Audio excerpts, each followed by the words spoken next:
Hello mga kabayan, mga kabalen, matagal-tagal tayong hindi nagpo-post ng video sa pagbibili ng grocery. So ngayong araw na to,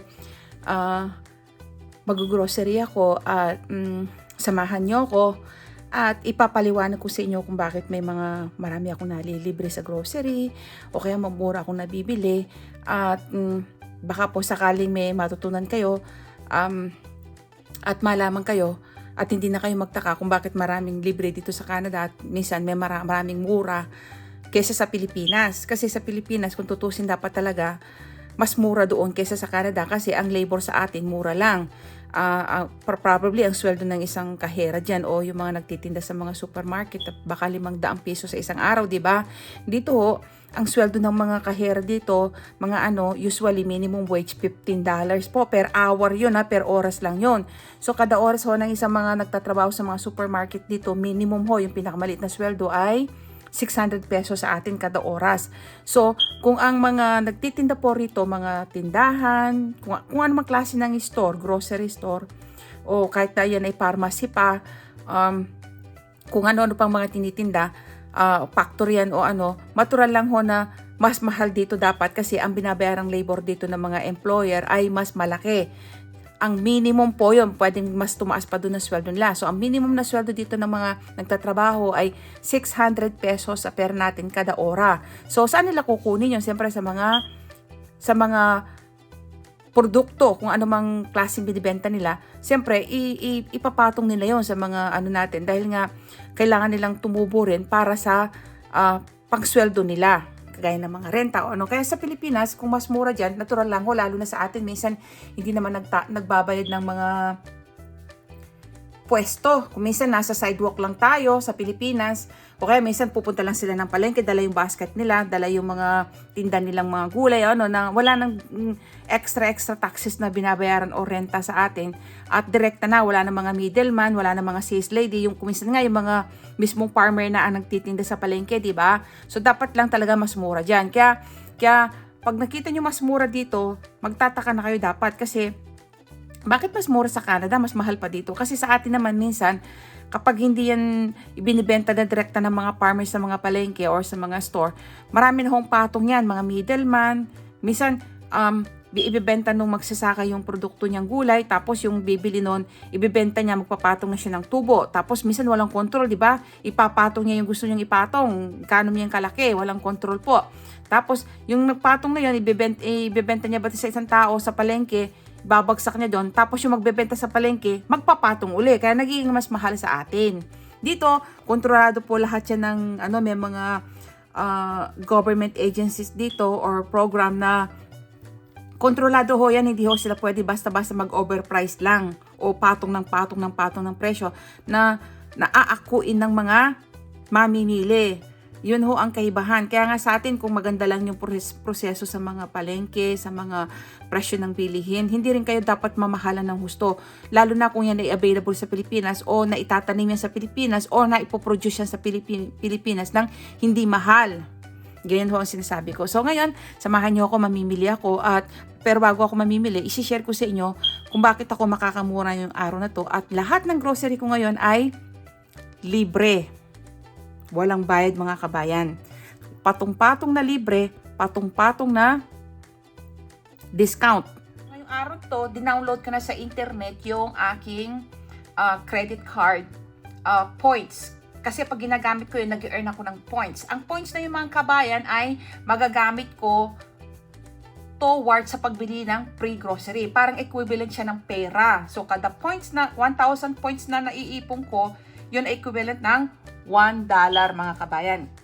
So, minsan tinitsyempuhan ko yung may points, malalaking points, para makalibre ako pagdating ng araw o pagkaraan ng ilang buwan, may bibili akong grocery, libreng grocery, kapalit ng mga points na yon. So, ngayon yan, tinignan ko, di ba? Kagaya nito. So, itong credit card ko po, ayan.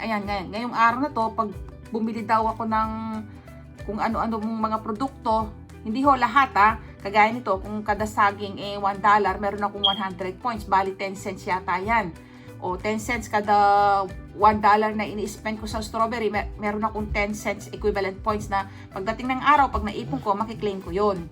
Ayan, kung ano-ano yan. So ngayon, dinista ko na mga kabayan yung mga bibilhin ko at gagamitin ko lahat ng points ko sa credit card ko. Mamimili ako ngayong araw to mga kabayan para malibre ko. Panic buying ako ngayon mga kabayan. Bago tumaas yung presyo, bibilhin ko na yung mga pwede ko pang mabili ng mura.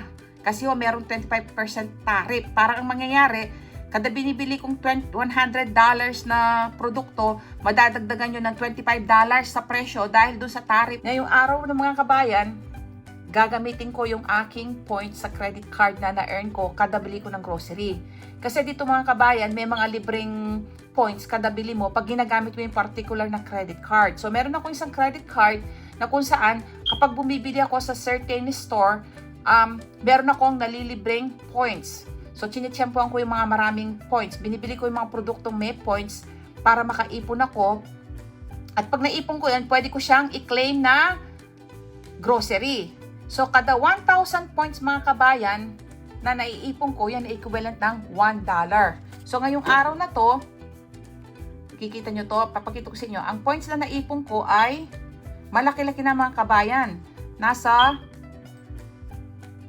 ayan, 435,693 points ang naipon ko sa credit card ko. Ang ibig sabihin ho niyan, pwede nga akong mag-claim na grocery, pwede akong bumili ng grocery, iba-ibang grocery, damit yan, gulay yan, ulam yan, karni yan, manok yan, dilata yan, sa halagang $430.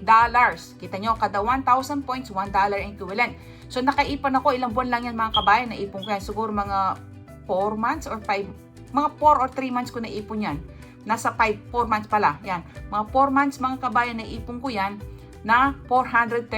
So mamimili ako ngayon, magpapanic buying tayo mga kabayan kasi habang mura pa yung mga pwede kong bilhin na mura, bibilhin ko na ngayon mga kabayan bago tuluyan tumaas yung presyo dahil dun sa 25% tariff na charge ng US ngayon sa mga produktong binibili namin mga mamimili. So yung 25% na tariff na charge ngayon ng US sa mga Canadian products na binibili ng US mula Canada papunta sa kanila sa US ay mag-charge ng 25% tariff tax si Trump. Siyempre, magkakaroon ng counter, ayon sa mga balita ngayon, magkakaroon ng counter offer yung Canada na maglalagay din sila ng mga tariff o kung ano-ano pang mga charges sa mga US products. So, sino ho magsasuffer nun? Siyempre, tayo pong mga mamimili sa US at saka yung mga namimili sa Canada. Yung mga consumer ang maapektuhan. So, bago tuluyang magtaas yung presyo ng mga bilihin na super taas, magpapanic buying na inyong kabalin. So ngayon, magpapanic buying ako mga kabayan. Yung lahat ng points niyan, uubusin ko yung $430 ko na pwede kong mabilhin na mura ngayon para hindi ko kahit papaano makatipid pa rin ako sa biglang pagtaas ng mga presyo. Pag yung mga tariff tax na yan, talagang maa-absorb na ng mga consumer. So panic buying tayo ngayon mga kabayan. Panoorin nyo kung paano ako mag-panic buying mga kabayan. Talagang bibilhin ko yung kaya kong bilhin ngayon na alam kong importante sa grocery namin na feeling ko ho na magtataas ng presyo dahil sa mga tariff na yan, ng mga tariff tax na yan. Samahan nyo ako mga kabayan. So 430 points mga kabayan, libre lang siya ngayon mga kabayan. So makakalibre ako ng $430 Canadian ngayon at gagamit pa tayo ng mga coupons ko mga kabayan. Ayan, na-free ko lang yan. Free lang yung mga coupons na yan. Nakuha ko dun sa free product ko na bumili ako ngayon. Para sa pagkakabasa ko, limit lang per purchase So, hindi ko alam kung magagamit ko lahat. Pero at least gagamitin ko na yung isa. So, meron akong free produkto. So, pipilitin kong makabili ngayon ng maraming mura at kukunin ko lahat ng pwede kong malibre ngayon mga kabayan. Kasi nga, panic buying tayo mga kabayan dahil dyan sa tariff tax na charge ng US. Kung na yung mag-grocery ako ngayon mga kabayan bago tayo mag-panic buying, tignan natin yung pwede nating malibre, ma-maximize natin yung pwede nating mamura at malibre. Ito, pag bumili daw ako ng 300 total groceries today, magkakaroon ako ng libreng ito. Tapos ngayon, sale ang bigas mga kabayan. Ang alam ko, ang bigas nasa $45 na yan or 42 kung di ako nagkakamali. Ngayon ay $29, $30 lang siya mga kabayan. So murang-mura, bibili rin ako ng bigas. So, gagamitin ko yung points ko yung mga kabayan. Hindi ko pa sana gagamitin, kaya lang, kailangan na nating makalibre mga kabayan at mag-impok or mag-imbak ng pwede kong i-imbak. Panic buying nga ako, gaya ng sabi ko sa inyo, para makatipid ako kahit papano sa grocery. Ano kaya itong libre clip natin? Ayan, yun yung libre, ayan. Sayang din, di ba? Ayan, mga panglinis. Pwede na rin, panglinis mga kabayan, sayang din yan, no? Oh. Ano din yan, 1,000 din daw ang halaga niyan mga kabayan. So, malilibre ko pag naka $300 ako. So, bibilin ko lahat ng, paaabutin ko ng 300 yung grocery ko ngayon mga kabayan. Pero hindi ibig sabihin, kahit ano na lang bibilin ko. Ang bibilin ko mga kabayan, yung mga kailangan naming mga mantika, panglaba, yan, panghugas ng sabong, panghugas ng pinggan, mga dilata na kailangan namin sa pagkain, at saka yung mga pagkain namin, yun. Yung importante mga kabayan, at saka yung bigas, yung mga importante yan. So, hindi naman yung basta-basta bibilhin ko lang para nang makalibre ako nito. Kailangan yung importante rin. Kailangan maging wais tayo ngayong araw to mga kabayan. So, samahan ninyo ako, mamimili tayo ngayon, mamamakyaw ako ngayon, at panic buying ako.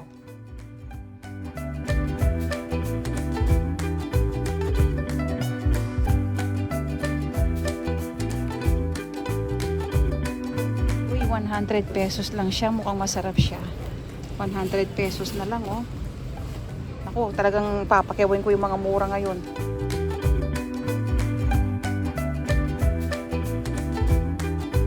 Free dito, ayan, pag bumili ako ng $300 total grocery, meron ako libre nito.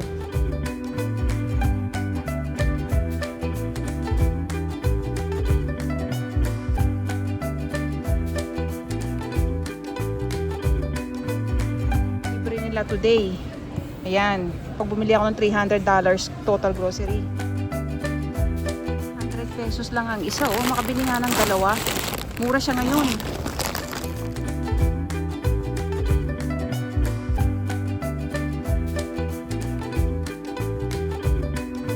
₱800 yung mixed nuts nila, oh.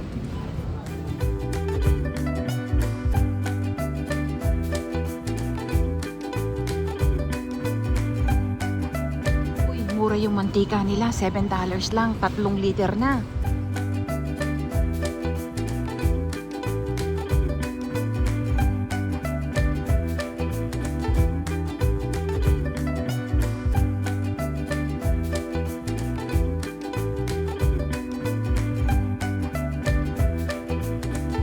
Dalawa lang pala. Ano ng bigas?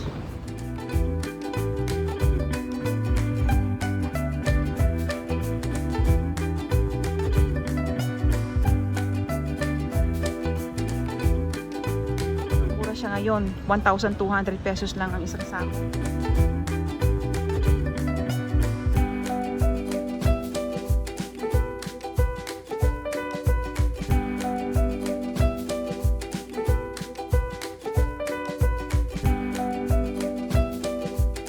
Hirap magbuhat na patong-patong, papakiwan ko talaga lahat ng bigas ngayon.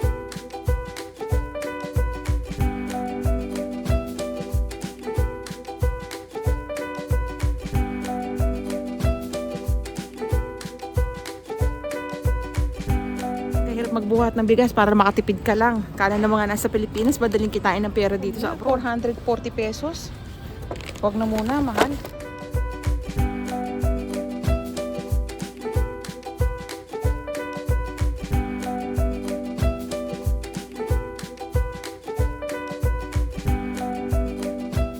Mahal na yung mga ngayon, shampoo, tsaka conditioner.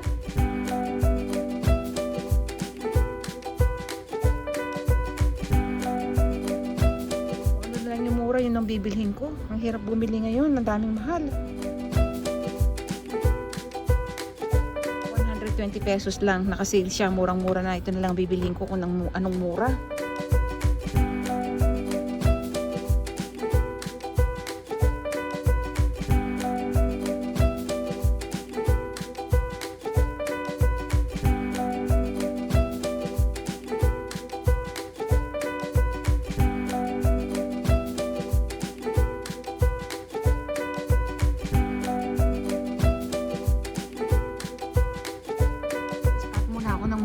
Kailangan makamura tayo.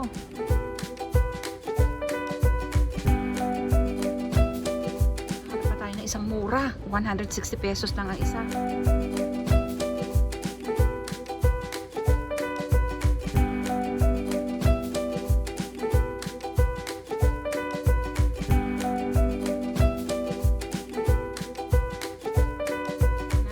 Pesos lang ang isa, mura na.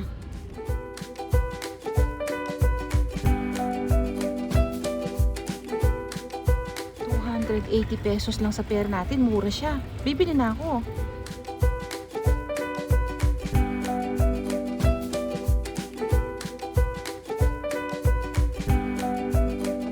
Sa sobrang pagtitipid, pabago-bago ako ng isip kung alin na mas mura, pinapalitan ko eh.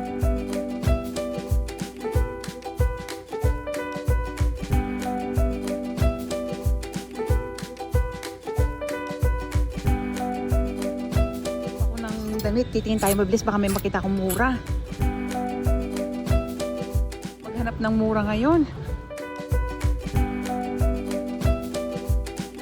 Mura mga kabayan, hindi muna ako bibili ng damit. Ito 35 pesos lang sa pera natin. Ito 35 pesos lang sa pera natin, mura lang.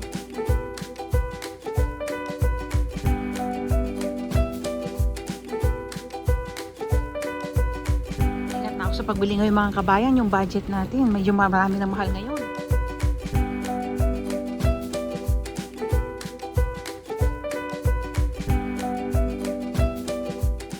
Mga clearance, baka may makita tayong mura. Percent off siya, oh, ang mura niya, oh.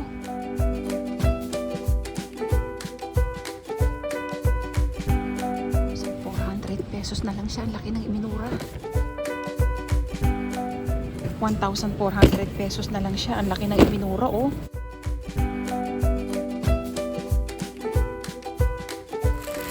Ito, 120 pesos lang ang isa. Mura na.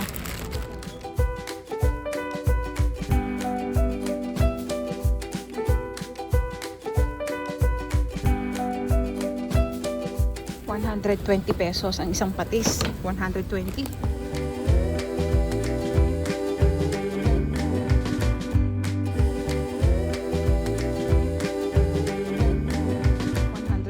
Pesos.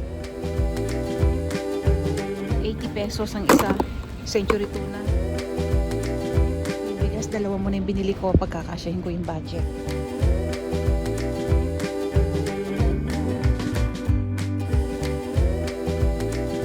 ₱100 ang isang toyo. 105 pesos isang toyo mansi. 105.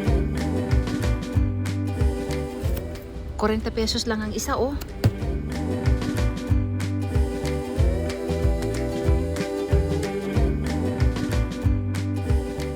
₱100 ngayon, oh.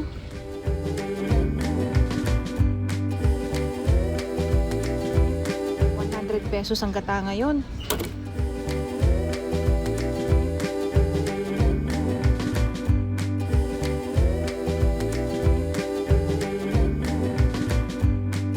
Panic buying na ako. Mahal na lahat halos.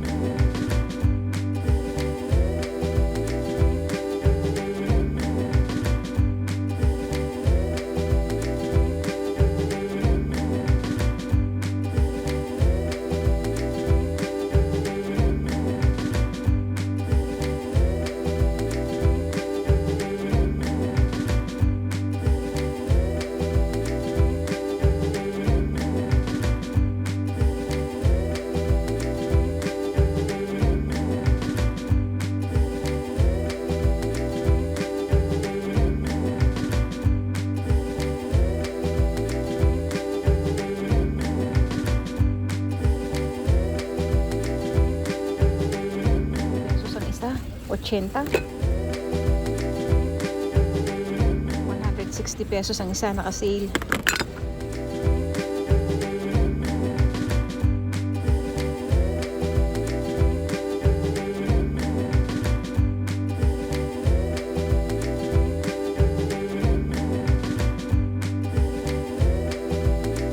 ₱40 lang, oh, virgin olive oil.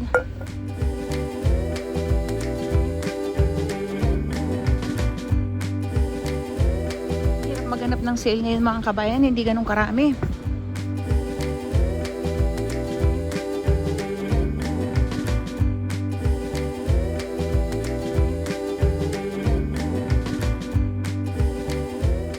₱240. As in, ₱70 ang isa.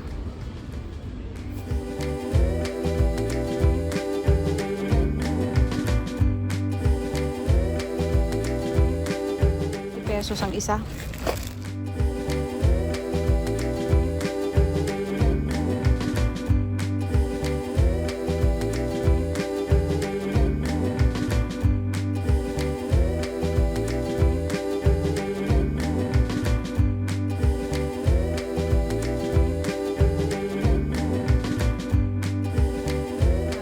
₱140 pizza.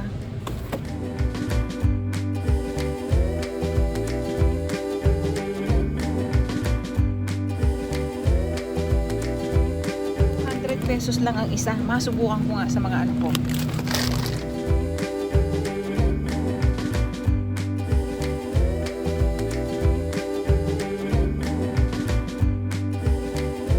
Ang mura ng frozen okra, ₱40 ang isa.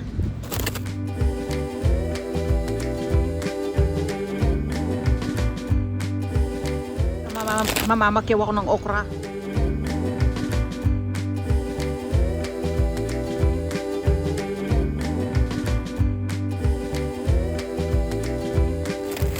₱40 ang isa.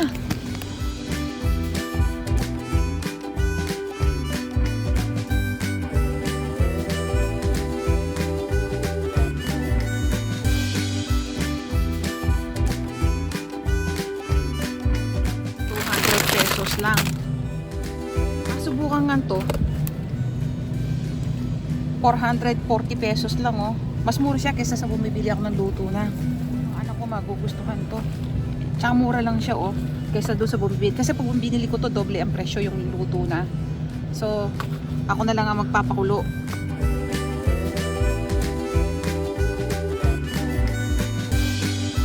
₱200 lang. Masubukan nga rin.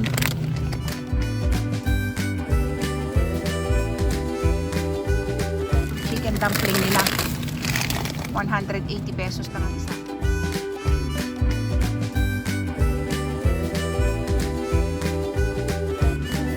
₱405.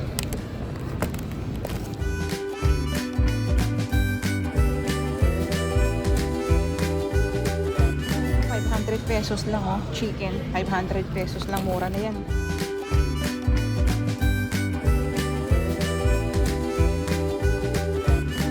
₱200 bacon.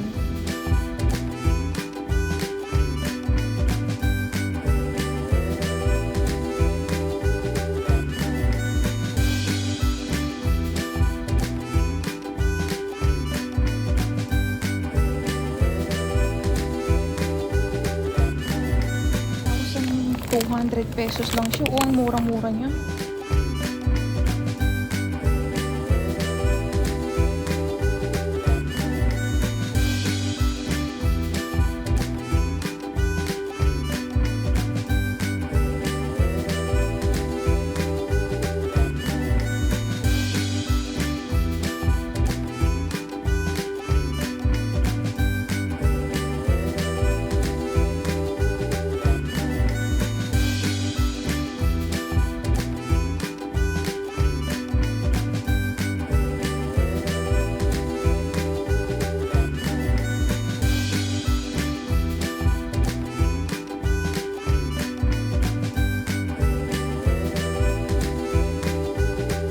Mas healthy turkey sausage.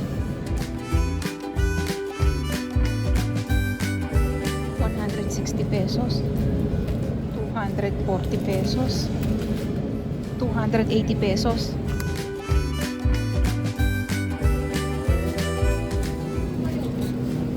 ₱280. ₱280 din siya oh.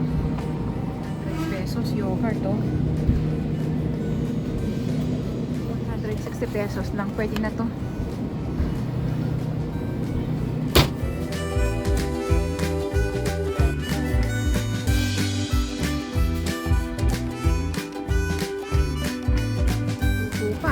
120 pesos lang, oh.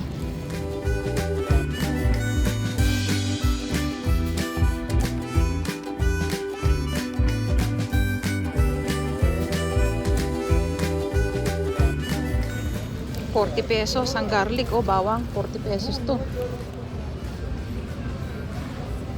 Ang bibiling ko, walang ampalaya, eh. 140 ang kilo. Pinakbit na Ilocano na lang ang ululutuin ko. 240.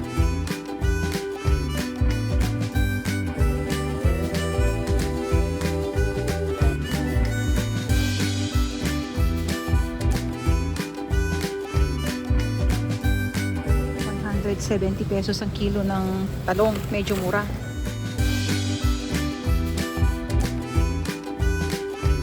Yung bilog na talong kaysa dito. Last week, mura yung pan-chapsuy. Puro chapsuy yung ulam ko buong linggo.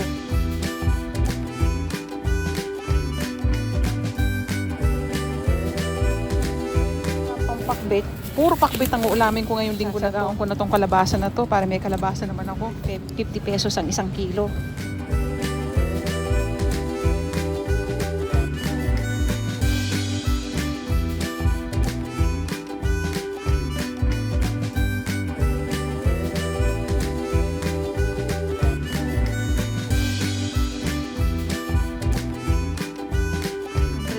Hanggang ₱160 ang isang galunggong. 140 hanggang ₱160 ang galunggong. 2 piraso yun, no? Mister, paborito niya yung galunggong, eh. Ito. Malaki na para malaman. Pesos para sa galunggong ni Mister.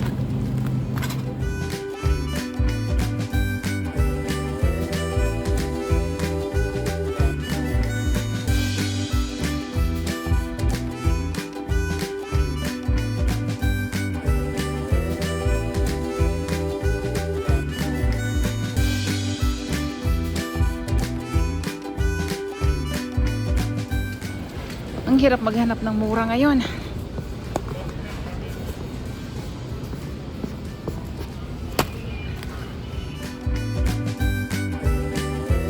Ako ng tilapia. Tilapia yung pinakamura.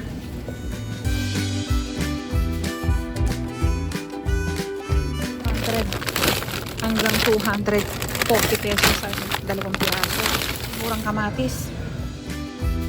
Ito ₱125 lang ang 1 kilo.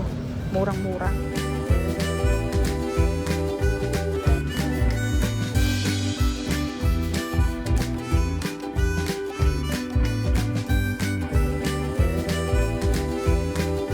₱120 ang 1 kilo ng kamote. Mahal.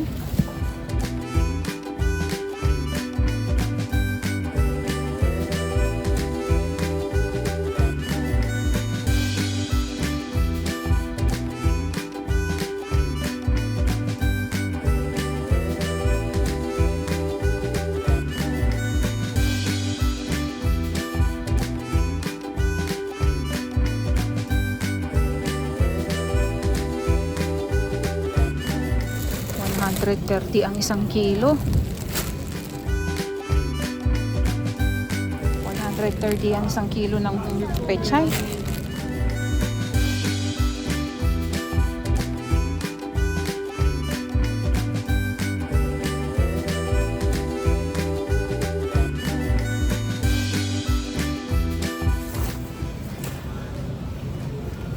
₱170 ang 1 kilo ng broccoli ngayon, medyo mura. 170 lang.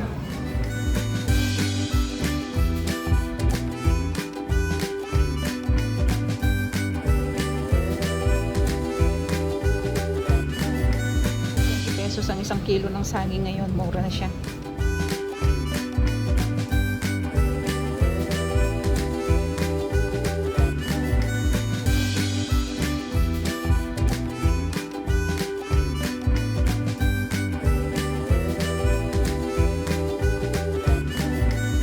Ayun, ₱200 lang ang strawberry.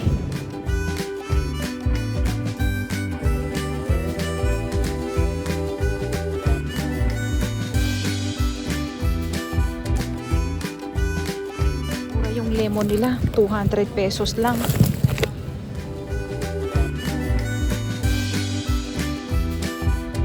₱200 lang ang mura ng lemon ngayon.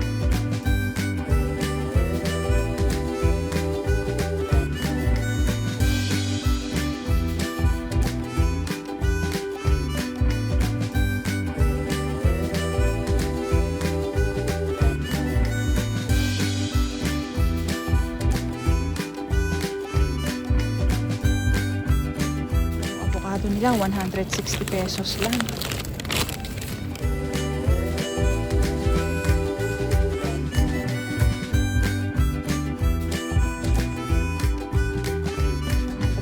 Pesos pala, isang blackberry, limit nga lang isa, mura no?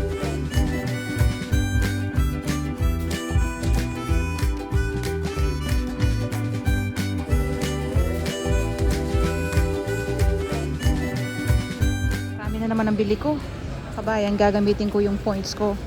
Dapat libre lahat ng gingrocery kong ito ngayong araw na to, dapat libre lang to, itong mga nag-grocery ko ngayong araw na to.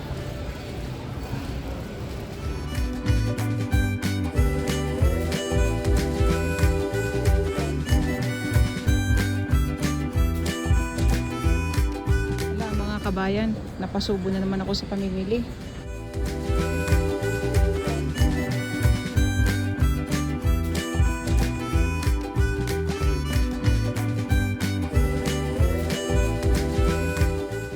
Malilibre ko yan gamit yung mga points ko sa credit card. So libre yung grocery ko ngayong araw na to.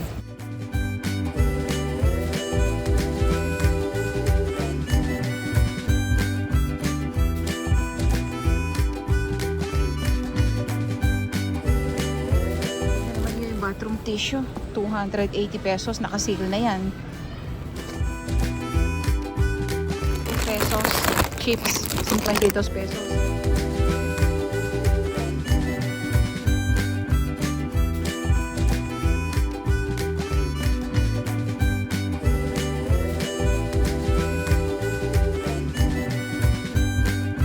Ayan, yung pinamili ko yung mga kabayan, punong-puno yan.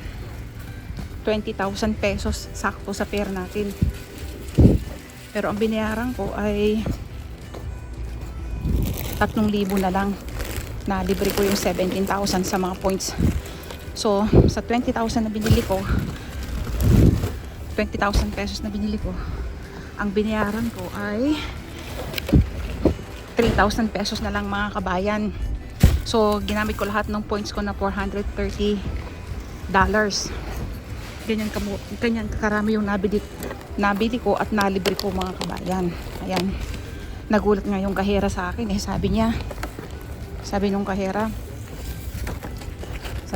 sa akin, paano ko daw napagkasya dun sa cart ko to? Ang galing ko naman daw maglagay. Sabi ko, ano yan, practice yan, sabi ko sa kanya. Kasi ang dami ko talaga na nailagay.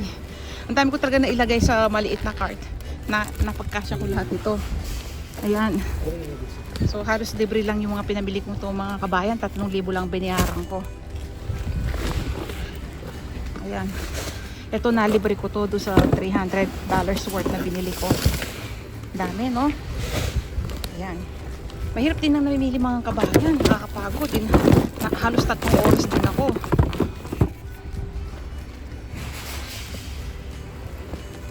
Ay, samasamin niya. Pangkayan, pang aroma ya. Potang magkaya ka ta. Potang mag-relax ka ta. Bamitang pabanglo. Potang bisa matutod. Ayan, dami oh.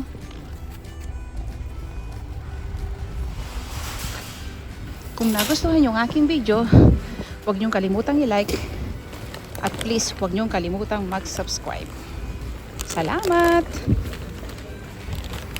Siya mga kabayan. Kita nyo yung resibo ko ngayon. Ayan o, naka-earn na naman ako ng panibagong points. 5,000, almost 6,000.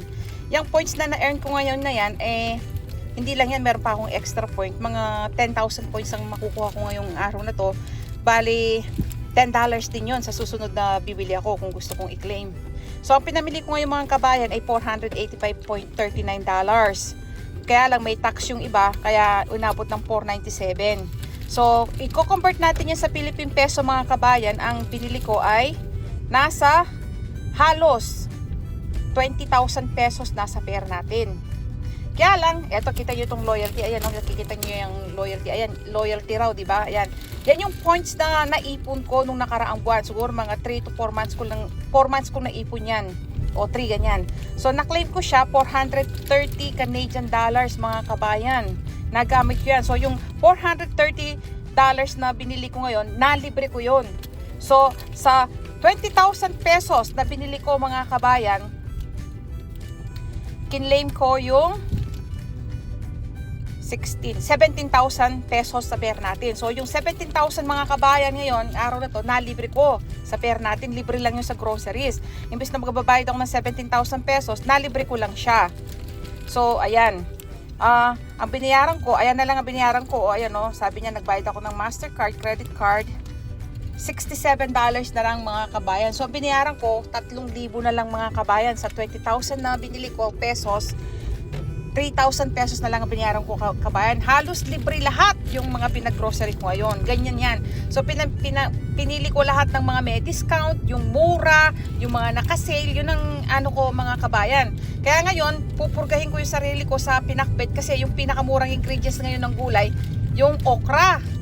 Medyo mura, tsaka yung talong. So magpipinakbit lang tayo mga kabayan. So buong linggo niyan, ang ulam kong gulay ngayon ay puro pinakbit na teternuhan ko lang na minsan baboy o kaya piritong tilapia. Last week naman mga kabayan, for 2 weeks, ang ulam, ang ginugulay ko, kasi nagda-diet tayo, halos hindi ako nagkakanin so puro gulay lang ako. Ang kinakain kong gulay mga kabayan last week naman ay puro chapsuy.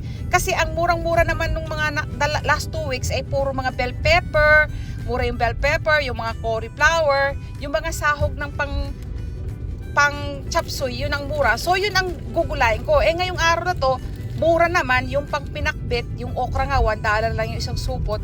So pinakbit muna tayo mga kabayan at saka isda. Yun ang ano ko, yun ang diet ko yun. So ganyan ako mamili mga kabayan. Tapos itong mga nakarang linggo, chicken breast yung mga anak ko. Ngayon, pork chop muna, yung laman naman ng baboy. Hindi naman kasi siya mataba, dito talagang halos laman at saka buto. Yun na muna, kasi yun ang murang-mura ngayon, yung pork chop talagang sobrang mura.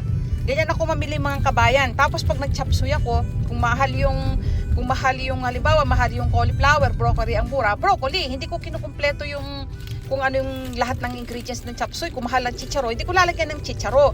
Kung mahal yung bell pepper, hindi ko lalagyan ng bell pepper. Kung ano lang yung murang gulay, yun ang isasahog ko.